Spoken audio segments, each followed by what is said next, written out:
Club house. जिस club house में दिग्विजय सिंह जो कांग्रेस पार्टी के दिग्गज नेता हैं, वो किस प्रकार से बाहर भारत के खिलाफ जहर उगल रहे हैं। कुछ दिनों पहले हमने एक टूल किट के विषय में भी जिक्र किया था। ये सारा जो आप देख रहे हैं, ये सारा उस टूल किट का हिस्सा है। All this is part of the tool kit of Congress party.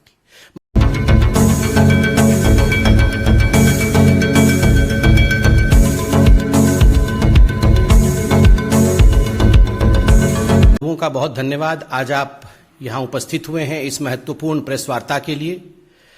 बंधुगण, आज सुबह से ही टीवी चैनलों पे एक महत्वपूर्ण विषय चल रहा है, क्लब हाउस। जिस क्लब हाउस में दिग्विजय सिंह जो कांग्रेस पार्टी के दिग्गज नेता हैं, वो किस प्रकार से बाहर भारत के खिलाफ जहर उगल रहे हैं और किस प्रकार पाकिस्तान के साथ हां में हां मिला रहे हैं, वो हम सब ने आज टीवी चैनलों के माध्यम से सुबह से देखा हुआ है। कोई नई बात नहीं है। ये वही दिग्विजय सिंह हैं जिन्होंने पुलवामा हमले को एक दुर्घटना मात्र बता दिया था। आतंकवादी घटना बताने से भी वो कतरा रहे थे। ये वही दिग्विजय सिंह है जिन्होंने कहा था 26/11 तो आरएसएस की साजिश है, और किस प्रकार से उस समय पाकिस्तान को क्लीन चिट देने का प्रयास किया था। तो दिग्विजय सिंह जी का यह कहना कोई नई बात नहीं है कि बंधुगण, मगर एक सीरियसनेस के साथ हम ये कहना चाहते हैं कि ये कोई वन रैंडम स्टेटमेंट, ये किसी एक कांग्रेस के व्यक्ति का पर्सनल विचार हो, निजी विचार हो या व्यक्तिगत विचार हो, ऐसा नहीं है। कुछ दिनों पहले हमने एक टूल किट के विषय में भी जिक्र किया था। ये सारा जो आप देख रहे हैं, ये सारा उस टूल किट का हिस्सा है। All this is part of the tool kit of Congress party. Bharat को किस प्रकार से अपदस्थ करना है, हिंदुस्तान के खिलाफ किस प्रकार से बोलना है, मोदी जी के खिलाफ किस प्रकार जहर उगलना है, भले उसके लिए पाकिस्तान, चीन इत्यादि से समर्थन क्यों ना लेना पड़े, यह सारा कुछ कांग्रेस के उस टूल किट का हिस्सा है, जिस टूल किट के विषय में भारतीय जनता पार्टी ने खुलासा भी किया था और हमारे तमाम बड़े नेताओं ने कांग्रेस का पर्दाफाश किया था। बंधुगण, इस क्लब हाउस में हम देखते हैं कि पाकिस्तान का एक पत्रकार, पाकिस्तान का एक जर्नलिस्ट किस प्रकार से मोदी जी के हटने के बाद भारत की सत्ता क्या होगा, भारत के सत्ता का पॉलिसी कैसा होगा, कश्मीर पॉलिसी कैसा होगा, इस पर सवाल पूछता है। अगर आपके पास कोई भी खबर है जो सामाजिक सरोकार रखती हो, तो उठाइए अपना फोन और कीजिए वीडियो रिकॉर्डिंग और भेज दीजिए स्क्रीन पर दिए व्हाट्सएप नंबर पर। खबरों की अपडेट जानने के लिए चैनल को सब्सक्राइब, वीडियो को लाइक और शेयर जरूर करें। आप खुद बताइए, आप में से यदि कोई उसमें मौजूद होता, आपसे ये सवाल पूछा जाता, तो स्वाभाविक है हम में से कोई भी व्यक्ति उस पत्रकार को कहता, अरे भाई, पत्रकारिता तो ठीक है, हमारे यहां सरकार कब परिवर्तित होगी, कैसे परिवर्तित होगी, इसमें आपको नाक घुसाने की आवश्यकता क्या है? इस विषय में आपको व्यक्तिगत रूप से इंटरफियर करने की आवश्यकता क्या है? आप तो पाकिस्तानी हैं। मगर नहीं, दिग्विजय सिंह जी उन्हें धन्यवाद देते हैं, थैंक यू। थैंक यू कहने के बाद दिग्विजय सिंह जी ओब्लाइज करते हैं और उत्तर देते हैं कि अगर मोदी जी हट जाते हैं सत्ता से, तो जो कश्मीर पॉलिसी होगी उसके अंतर्गत कांग्रेस की जो सरकार आएगी, वो आर्टिकल 370 को फिर से रिवोक कर देगी, अर्थात आर्टिकल 370 को, 370 को जम्मू कश्मीर में पुनः स्थापित करेगी। आप सोचिए जरा, ये दो चीजें दर्शाता है। एक तो कांग्रेस का पाकिस्तान के साथ सांठगांठ, कांग्रेस का पाकिस्तान के साथ खड़ा होना, दोनों के विचार एक जैसे हैं, कांग्रेस और पाकिस्तान के विचार एक जैसे। और दूसरा, आज कश्मीर में जिस प्रकार की शांति का वातावरण है, वहां जिस प्रकार से महिलाओं के अधिकार को लेकर कश्मीर आगे बढ़ा है, बच्चों की शिक्षा का अधिकार आगे बढ़ा है, ऐसे कई 100 हिंदुस्तान के लॉ है, कानून है, जो हिंदुस्तान में लागू होते थे और जम्मू कश्मीर में लागू नहीं होते थे, आज वो वहां लागू हो रहे हैं, वहां के लोगों का जीवन सुचारू रूप से आगे बढ़ रहा है। उसके खिलाफ भी कांग्रेस एक वातावरण तैयार करना चाहती है। बंधुगण, एक पैटर्न है, आप अगर डॉट्स को ज्वाइन करेंगे तो आप देखेंगे आज जो दिग्विजय सिंह जी ने कहा है, मुझे तो पूरा शक है कि ये पूरा का पूरा स्टेज मैनेज था। उस पत्रकार को दिग्विजय सिंह या कांग्रेस पार्टी के किसी बड़े नेता ने ही कहा होगा कि ये सवाल आप पूछना। ऐसा नहीं है कि उसने कोई रैंडम सवाल पूछ लिया। ये सब स्टेज मैनेज्ड होता है, ये टूल किट का हिस्सा है। कहा गया होगा ये सवाल पूछना और उसके बाद बताया गया होगा, क्योंकि एक बहुत बड़ा पैटर्न है। मैं एक एक करके वो पैटर्न आपको गिनाता हूं। आर्टिकल 370 पे डिस्कस कर रहे हैं मित्रों, आपको याद होगा, और मैं तो चैनलों से ये रिक्वेस्ट करूंगा, आप चतुर्थ स्तंभ हैं, आप उस बाइट को जरूर दिखाइएगा जब पार्लियामेंट में आदरणीय गृह मंत्री अमित शाह जी खड़े होकर आर्टिकल 370 के विषय में अपना वक्तव्य आरंभ ही करने वाले थे। तभी जो लीडर ऑफ ऑपोजिशन है कांग्रेस पार्टी की ओर से अधीर रंजन चौधरी, वो तुरंत खड़े हो जाते हैं, तत्क्षणात खड़े हो जाते हैं और खड़े होकर कहते हैं नहीं नहीं नहीं नहीं, ये चर्चा हम कैसे कर सकते हैं, ये तो बायलैटरल इशू है, ये आर्टिकल 370 तो द्विपक्षीय इशू है, इसमें भारत कैसे अपने आप डिस्कशन कर सकती है बिना पाकिस्तान के कंसेंट के। तो ये तो हिंदुस्तान के पार्लियामेंट के पटल पे किस प्रकार से कांग्रेस पार्टी का पर्दाफाश हुआ था, ये पूरे हिंदुस्तान ने देखा था। और तो और अधीर रंजन चौधरी जी के पीछे स्वयं श्रीमती सोनिया गांधी जी मौजूद थी, और ये सब कुछ सोनिया गांधी जी के उकसाने पर अधीर रंजन चौधरी ने कहा था कि how can article 370 be discussed unilaterally by the Indian parliament, it is a bilateral issue. ये पैटर्न उससे पहले से शुरू हुआ। जब आप याद करिए, मणिशंकर अय्यर जाते हैं पाकिस्तान और वहां एक साक्षात्कार में, एक टीवी इंटरव्यू में कहते हैं मोदी को हटाना होगा, मोदी को हटाना होगा और हमें लाना होगा। ये मोदी को हटाना होगा और कांग्रेस को लाना होगा, ये गुहार कोई आज से नहीं, जब से मोदी जी हिंदुस्तान के प्रधानमंत्री बने हैं तब से ये गुहार कांग्रेसी नेता, कांग्रेस के दिग्गज नेता पाकिस्तान से लगा रहे हैं। और आप सिमिलैरिटी देखिए, 2014 के आसपास जब मणिशंकर अय्यर कह रहे थे मोदी को हटाना होगा, पाकिस्तान का वो एंकर था, वो डर गया, वो बोलता हम कैसे हटाएंगे जी। मतलब वो सोचा कि ये किस प्रकार का डिस्कशन हो रहा है, मगर मणिशंकर अय्यर अड़े रहे मोदी को हटाना होगा, आपकी मदद से हटाना होगा। और कल जो क्लब हाउस में हुआ है उसमें भी मोदी को हटाना होगा, मोदी के हटने के बाद का भारत कैसे होगा, ये चिंता पाकिस्तानियों और कांग्रेसियों के बीच में चल रही है। बंधुगण, ये वही मणिशंकर अय्यर भी हैं। आप याद करिए, हम जम्मू कश्मीर के विषय में बात कर रहे हैं, विगत अगस्त के महीने में ये वही मणिशंकर अय्यर है जिसने कश्मीर और जम्मू को कंपेयर किया था फिलिस्तीन के साथ, कि हिंदुस्तान ने जम्मू कश्मीर को फिलिस्तीन बना दिया है। ये किस प्रकार का संदेश पूरे विश्व में भेजते हैं। और इन सबके सरगना, चाहे वो दिग्विजय सिंह हो, चाहे वो मणिशंकर अय्यर हो, ये सबके सरगना है आदरणीय राहुल गांधी जी। राहुल गांधी जी, आपको याद होगा, आर्टिकल 370 जब एब्रोगेट हुआ था, उसके बाद उन्होंने 25 अगस्त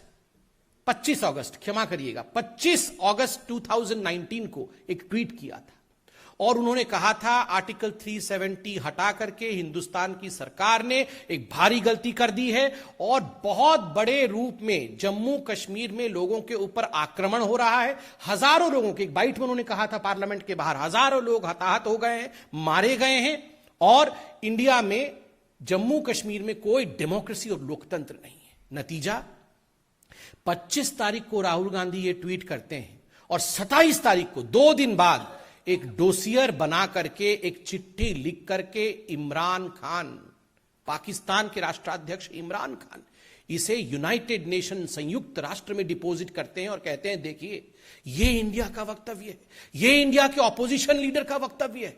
आप सोचिए जरा, मुझे तो शक है कि ये किस प्रकार से टाइमिंग थी कि 25 तारीख को राहुल गांधी का ट्वीट और 27 तारीख को यूनाइटेड नेशन में प्रस्तुत हो जाना। कहीं ये सांठगांठ तो नहीं? ये कितना बड़ा टूल किट है। कहीं ये सांठगांठ तो नहीं कि हां मैं ट्वीट करूंगा तुम उसे प्रस्तुत कर देना, और हजारों लोग मारे गए। किस प्रकार से झूठ फैलाया गया, एक पैटर्न है। और तो और ये वही राहुल गांधी है जिन्होंने, जब हिंदुस्तान की जाबाज आर्मी ने जज्बा दिखाया था और एयर स्ट्राइक और सर्जिकल स्ट्राइक किया था, उस समय सर्जिकल स्ट्राइक को फर्जिकल बताने का काम और उसे खून की दलाली बताने का काम किया था। ये वही राहुल गांधी है। और राहुल जी, मैं तो सवाल आप ही से पूछूंगा, आपके पुराने ट्वीट्स निकाल के लाया हूं। ये एक ट्वीट है 13 तारीख का, 13 फरवरी 2020 का। उसमें उन्होंने कोरोना को लेकर राहुल गांधी जी ने एक ट्वीट किया था, आप देख सकते हैं, जिसमें जम्मू कश्मीर को पाकिस्तान का हिस्सा दिखाया था। राहुल गांधी जी, ये क्या हो रहा है?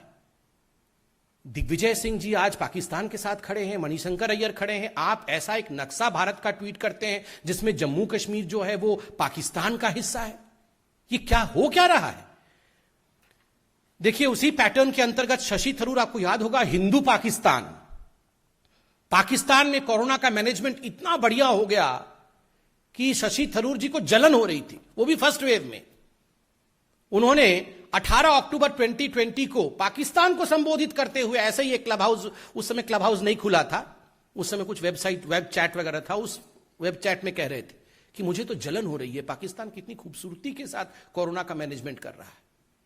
ये सारे नेता, और आप इनसे पूछेगा तो बताएंगे ये तो व्यक्तिगत विचार है। ये व्यक्तिगत विचार नहीं है जी, ये सब टूल किट का हिस्सा है।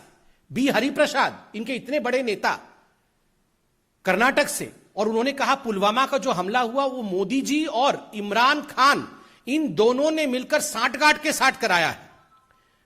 और तो और ये जो कांग्रेसी है, इन्होंने जाके टर्की में किस प्रकार से एक ऑफिस खोला, ये आपने देखा था, और वहां जाके यूसुफ खान को अपना अध्यक्ष बनाया था। टर्की में ऑफिस, यहां का तो ऑफिस का कोई अध्यक्ष है नहीं, वहां पर अध्यक्ष लगा के बैठाया हुआ था।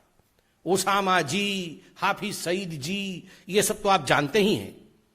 मगर बंधुगण, ये सब सुनने के बाद, ये सब जानने के बाद एक बात तो स्पष्ट हो जाता है, ये हाफिज सईद जो कुख्यात आतंकवादी है, उसने ऐसे ही नहीं कहा था कि भारतवर्ष में एक अच्छी पार्टी है Congress party, I love Congress party. ये हाफिज सईद ने कहा था, आप सबने दिखाया था, वो वीडियो मौजूद है। ये ऐसे ही हाफिज सईद कांग्रेस पार्टी से प्यार नहीं करता है। और आज मैं एक निवेदन करता हूं, ये कांग्रेस पार्टी अपने नाम को बदले, INC को बदल करके ANC कर दे। ये अपने आप को INC कहती है, आज मैं कहता हूं ये अपने आप को ANC कहे, एंटी नेशनल क्लब हाउस। ये एक ऐसा क्लब हाउस है जिसमें सारे लोग मोदी जी से घृणा करते करते आज हिंदुस्तान से घृणा कर बैठे। ये वही कांग्रेस पार्टी है जिसमें पी चिदम्बरम कह रहे थे कि आर्टिकल 370 इसलिए हटाया गया क्योंकि जम्मू कश्मीर जो है वो मुस्लिम बाहुल्य क्षेत्र है। तुष्टिकरण की पराकाष्ठा को आप देखिए बंधुगण, केवल इस पैटर्न में पाकिस्तान हो ऐसा नहीं है।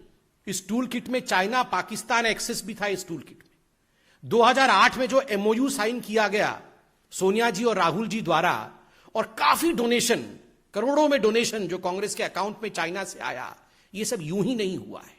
ये सब उसका हिस्सा है कि हम मिलकर किस प्रकार भारतवर्ष को नीचे दिखाएंगे।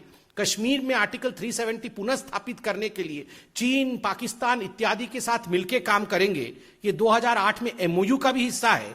और आपको याद होगा डोकलाम का जब स्टैंड ऑफ हुआ था, पूरा ये गांधी का कुनबा, ये तथाकथित गांधी का कुनबा जो है, ये प्रियंका जी, राहुल जी, वाड्रा जी और भी सब जी, वो सारे के सारे चाइनीज टेंट के नीचे मिले थे। पहले तो मना कर रहे थे, बाद में जब फोटो आ गया और मीडिया ने फोटो चला दिया तब हाथ खड़े करके हाँ हम वहां थे।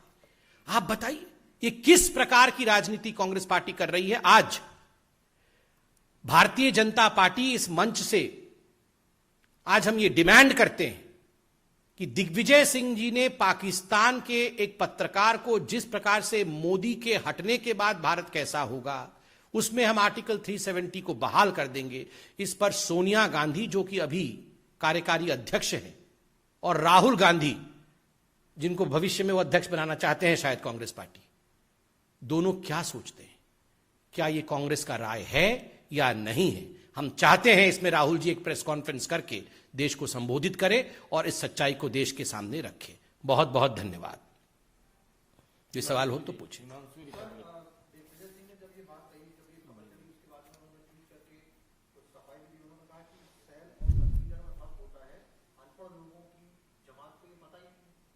ये क्या शैल कंसिडर, क्या अंग्रेजी, वो अंग्रेजी के मास्टर बने हुए हैं।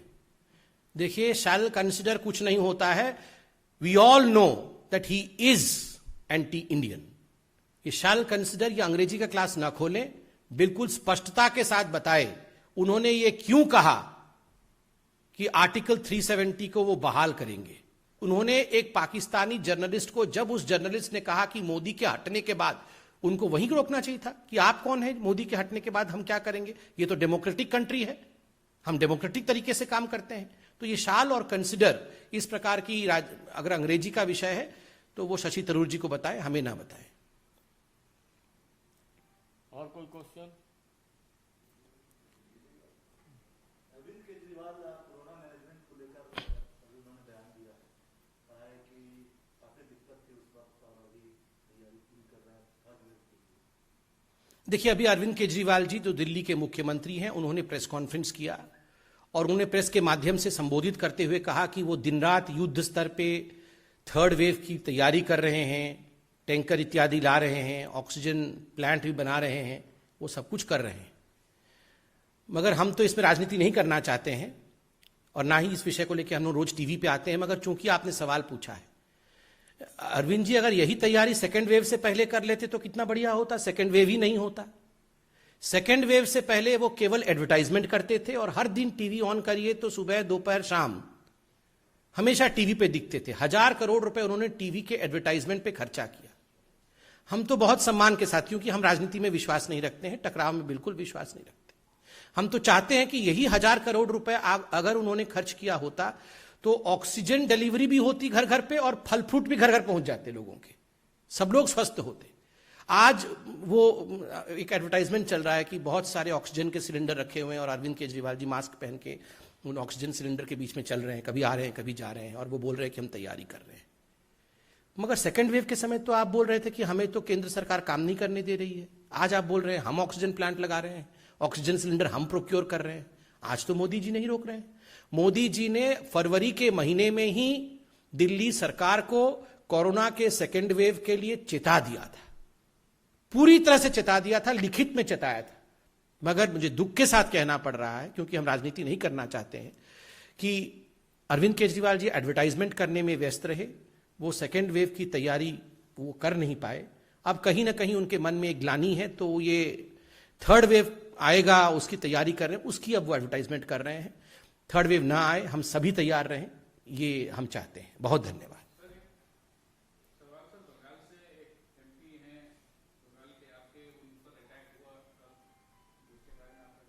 देखिए, जलपाईगुड़ी के हमारे सम्मानित एमपी राय साहब के ऊपर जिस प्रकार का हमला हुआ है और जिस प्रकार की विभत्स दृश्य हम टेलीविजन और सोशल मीडिया के माध्यम से उनके देख पा रहे हैं, हमारे नेता उनके संपर्क में हैं, वो और उनके परिवार सुरक्षित रहें, उसके कारण से पार्टी चिंतित भी है और पार्टी उसमें लगी हुई है। मगर दुख का विषय है, जो ममता बनर्जी ममत्व के विषय में कहती है, मां माटी मानुष के विषय में बात करती है, आज जो अमानवीय चरित्र टीएमसी का हम ग्राउंड में देख पा रहे हैं, जमीन पर देख पा रहे हैं, कार्यकर्ताओं की हत्या हो रही है, राजनीतिक वायलेंस हो रहा है, वो आज संपूर्ण हिंदुस्तान देख रहा है। बंगाल की जनता और हिंदुस्तान की जनता इसे क्षमा नहीं करेगी। हिंदुस्तान में किसी प्रकार के राजनीतिक हिंसा के लिए कोई स्थान नहीं है। धन्यवाद। उनके मन से कल कहा गया कोई भाजपा नहीं रहेगा। हाँ, उनके मन से भी बिल्कुल सही कह रहे हैं संजय जी। कल जब हम सब ने ममता बनर्जी जी को टीवी पे देखा, उन्होंने खुद ही कहा था कि आगे ऐसा समय आएगा कि कोई भाजपा रहेगा नहीं बंगाल में। तो वो तो चुनाव से पहले भी धमकी दे रही थी कि जिस दिन मेरा समय आएगा मैं तो छोड़ने वाली हूं नहीं, और आज फिर से कह रही हैं कि भाजपा रहेगा नहीं, मैं रहने दूंगी नहीं। बस हाथ जोड़ के इतना निवेदन है कि यह देश शांतिप्रिय देश है, इसमें लोगों की हत्या करना, आप सोचिए अगर सांसद के ऊपर इस प्रकार का हमला हो रहा है तो आम कार्यकर्ताओं के ऊपर जिस प्रकार की हमलाएं हो रही होंगी वो आप सोच सकते हैं। एक गवर्नर तक को छोड़ा नहीं जा रहा है, सांसद को छोड़ा नहीं जा रहा है, तो लोगों के ऊपर क्या हो रहा होगा। बहुत बहुत धन्यवाद। जी हिमांशु जी।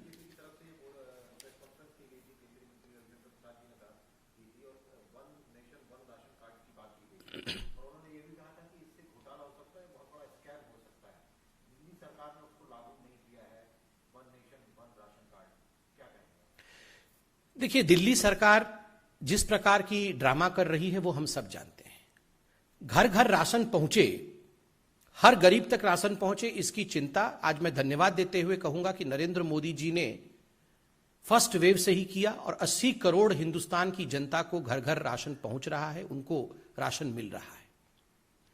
अनाज के संबंध में लगभग 72 लाख ऐसे लोग हैं जिनको कि केंद्र की सरकार अपने राशन योजना के माध्यम से, पीडीएस के माध्यम से, फूड सिक्योरिटी के माध्यम से और गरीब कल्याण योजना के माध्यम से आज राशन दे रही है। देखिए, आपको समझना होगा, बिना राजनीति किए मैं आपको बता देता हूं, अरविंद केजरीवाल जी चाहते हैं कि मोदी जी जो दे रहे हैं राशन का किट, उसके ऊपर सिर्फ वो अपना गिफ्ट रैप अपने फोटो के साथ चढ़ा दे और बोले कि देखो मैं पहुंचा रहा हूं। ऐसे नहीं होता। अगर वाकई उनके दिल में दर्द है तो बिल्कुल सरकार ने, केंद्र सरकार ने कहा है कि आप राशन प्रोक्योर करिए, नोटिफाइड रेट में आप राशन प्रोक्योर करिए और अपने तरीके से बांटिए। और दो चीजें और कही है कि 1 नेशन 1 राशन कार्ड आप कैसे बांटेंगे। आज जो 12 लाख माइग्रेंट लेबरर्स दिल्ली में हैं, अगर 1 नेशन 1 राशन कार्ड नहीं बनता है तो वो जब अपने पते को बदलता है, अपने एड्रेस को बदलता है, तो उसे राशन कैसे मिलेगा। ये सहूलियत उसे क्यों नहीं दी जा रही। आज भारतवर्ष में केवल 4 राज्य ऐसे हैं जो इसको फॉलो नहीं कर रहे हैं। और कल आपने देखा होगा 1 नेशन 1 राशन कार्ड को लेकर ममता बनर्जी की टीएमसी की सरकार को सुप्रीम कोर्ट ने किस प्रकार से फटकार लगाया है और कहा है तुरंत आप 1 नेशन 1 राशन कार्ड को लागू करिए। तो आप 1 नेशन 1 राशन कार्ड लागू नहीं करते हैं। आप electronic point on sale machine, PEPOS machine आपने चालू नहीं किया हुआ है। आप किसको डिलीवर करना चाहते हैं, किसको जाके राशन देना चाहते हैं। आप कहीं ना कहीं अपने लोगों को, जो आम आदमी पार्टी के कार्यकर्ता हैं, उनको डिस्ट्रीब्यूटर के रूप में आप सिस्टम में डालना चाहते हैं। आप चाहते हैं कि ये जो आपके कार्यकर्ता हैं वो बेनिफिटेड हो जाएं, उनको फायदा हो और उनको कुछ पैसा कमाने का मौका मिले। आप कहीं ना कहीं एक बिचौलिया पैदा कर रहे हैं और ये बिचौलिया सिस्टम कभी भी ठीक नहीं होता है। बहुत बहुत धन्यवाद।